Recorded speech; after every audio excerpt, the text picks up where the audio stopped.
Alright, so right here with another video, if you click this video, then thank you so much. And if you're watching it, that means you're interested in forex trading, and I hope this video helps you understand more about trading.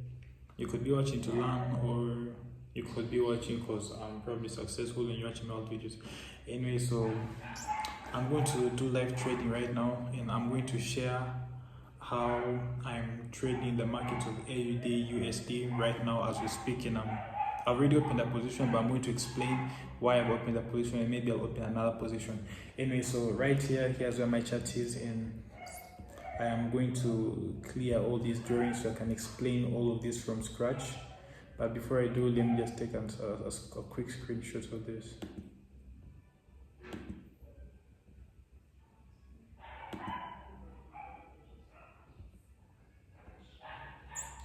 Right, let me save it right there. Also, subscribe to my channel. I'm still new, and I have about 4 subscribers. My most views is 139 views 2 weeks ago. So yeah, please subscribe and help support the channel.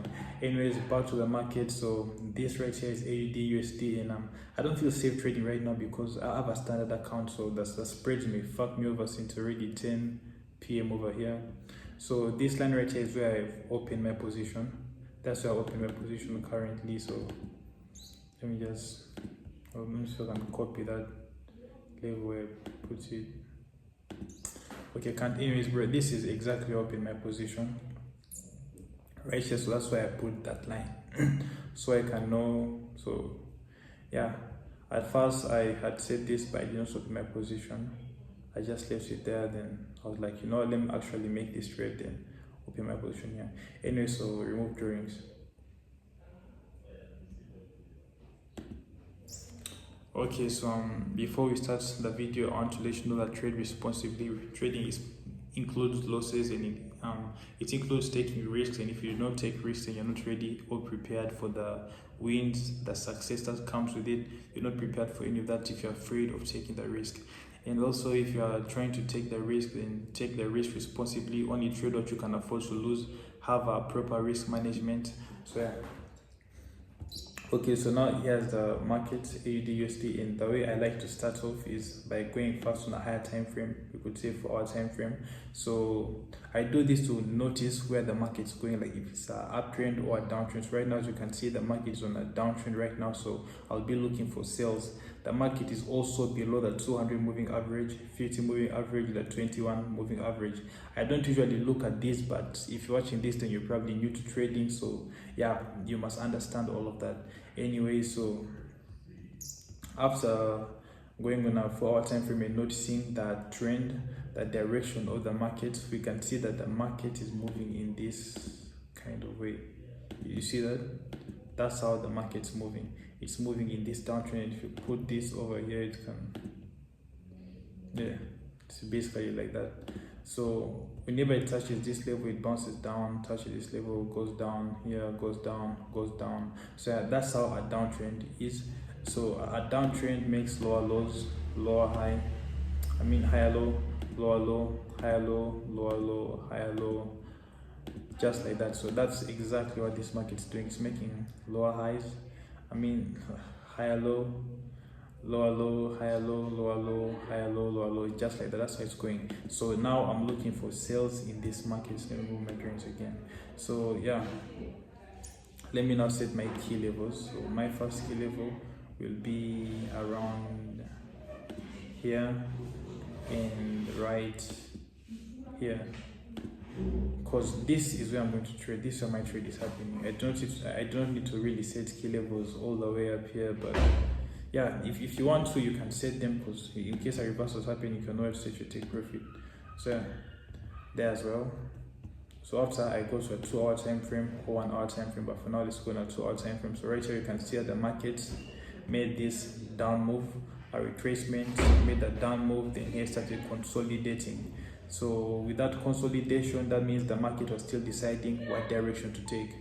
So as I was saying, the market, if the market is consolidating, it's still deciding what direction to go, because consolidation is basically the market's confused. Let's say it could move between this level, but like The breakout it makes, that's the direction it has not decided to go. So yeah, consolidation could also be a sign of a reversal, but yeah, let me just keep watching the video to find out if it's a reversal or I should buy or I should sell. Just keep watching the video. Anyway, so I've set my key levels right over here, in another key level right over here, and here you can see this consolidation happening. So on that consolidation, we need to go on the lower time frame because it's too small. So let's go to 1 hour time frame where you can take a good look at it. So right here you can see the market consolidated between these levels. So right here I'm going to set my support level over here at this level that was touched by most of the candlesticks, here, here, and here, because every single time the market came here, it rejected it, then reversed, came here, reversed, came here, reversed, so it wouldn't break past this level, and here down as well. Let me also set my key level over here. That's my key level right there. Every single time the market came here, it reversed, came here, it reversed, came here, it reversed. So that means the market is deciding what direction to go. If it made a close above this level, so this one I couldn't really consider as a close above because it's not really a genuine close above. Once a close above that looks something like, I see the way this one looks. That's I want to know just one candlestick like that. Nah, I want maybe like this and another candlestick to give me a confirmation. Then yeah, when the market came to this level, it made a rejection, came here, it made a rejection, came here, made a rejection. So that means these levels are respected, and the market was consolidating between these two levels. Comes here, goes back down, here, goes down, here, goes down. So the market by then had not yet decided what direction to go, but then we had this candlestick right here. After this candlestick, there was another candlestick, so that's a break. That's a breakout. We had this breakout that signaled us that the market is going to the downside. So there I was not looking for sales. That's basically a signal, but do not just enter the market immediately, because me personally, here's how I like to trade. So if the market has come all the way like this until the breakout, then goes to here down, always wait for a retracement. If there hasn't been a retracement around this level over here, then it makes the breakout. Do not make your entry, most especially if it's on a 1 hour time frame. So you have to wait for that retracement so you can use it as a confirmation. So yeah, that's just how it must be, because of course that retracement will happen. Don't look at the markets and be like, oh, what if it goes down and maybe I lose the opportunity. Now the retracement will definitely happen, because look, the markets can't come all the way from here, then make a breakout right here, then all this level it hasn't made a retracement, then still continue all the way until down here without a retracement. It will obviously make a retracement either at the breakout level or even a little bit below. So yeah, the retracement definitely happened when the market came down, made that beautiful retracement. Then there was this candlestick right here. So that candlestick is the confirmation. That candlestick is the one that you can take as all right. So the market rejected this level because it made a breakout. That means the market has stopped respecting this level. After making that breakout, came back, then it made a rejection. So that signaled us that the market no longer respects that level. So yeah, that's how you now make your entry, which will be about right there. Then you have to set also a stop loss. Your stop loss has to be above the wick and above a few of the previous weeks, not like this one right here. We need to put it above this week. Then we need to also give it some room, like breathing room, because if the market reached there, then it could most likely reach there again. So we should give it some breathing room as well. So that's how our stop loss is going to be. Let me just look at this candlestick start.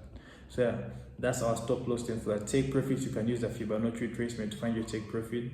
So here's how you should do it. So using the Fibonacci retracement, you must get the Fibonacci retracement, set it at the start of the trend to the start of the retracement, which is at this week right here. So that's where my Fibonacci retracement, that's where my retracement began from.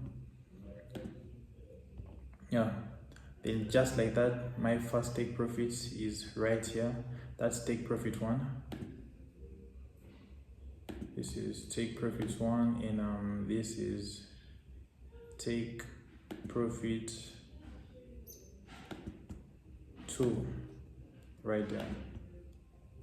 So also I do not like keeping my Fibonacci retracements on the chart because it looks disorganized, so I don't want to be confused. So always remove it, but I set these lines to know my take profits. So yeah, just like that. And we have about how many pips from here to all the way down? That's 32 pips. So I'm going to open another trade so all of you can see. But I think the phone I'm using to record is the one that I open my positions on. So yeah, after ending the video, I'm going to open the trade. Anyways, thank you so much for watching. If you enjoyed the video, then consider leaving a subscribe the button. Hit the subscribe button, like, comment, and share this video. I hope I've inspired you today. And yeah, thank you so much for watching the video. I wish you luck in your trading journey. So yeah, I'll end the video now.